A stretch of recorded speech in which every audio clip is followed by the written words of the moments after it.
Dearest Mother, I take pen in hand to inform you of the unexpected events that took place during my voyage to Jamaica to begin the career as a lawyer Father so wished me to have. But before I begin in earnest, I must warn you to have your vial of smelling salts nearby. Should you become overcome by horror at my tale, particularly the murder, do bear in mind that I survived said events, and of course was not myself murdered, or I would not now be writing this letter.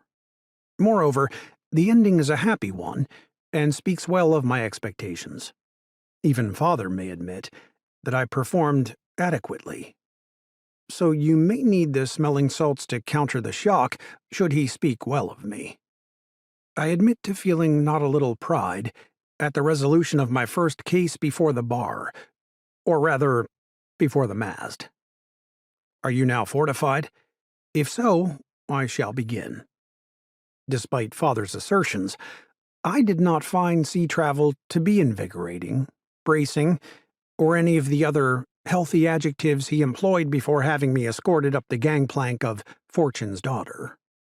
Ironically, any and all of those terms accurately describe my previous life, studying at Oxford and dabbling in university theatrics, though I do not think Father agrees.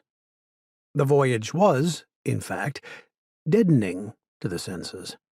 My nose was the first to go.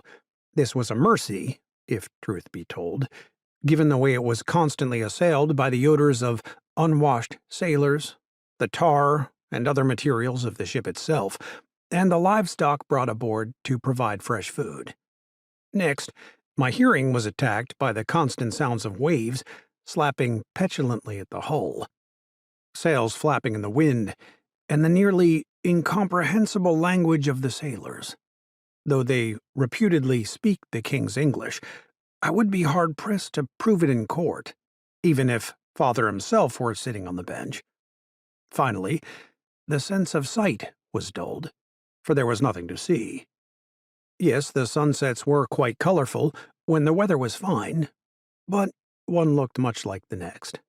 When the weather was not fine, there was nothing at all to see. Fortunately, the one sense that remained perfectly intact was my sense of self-preservation.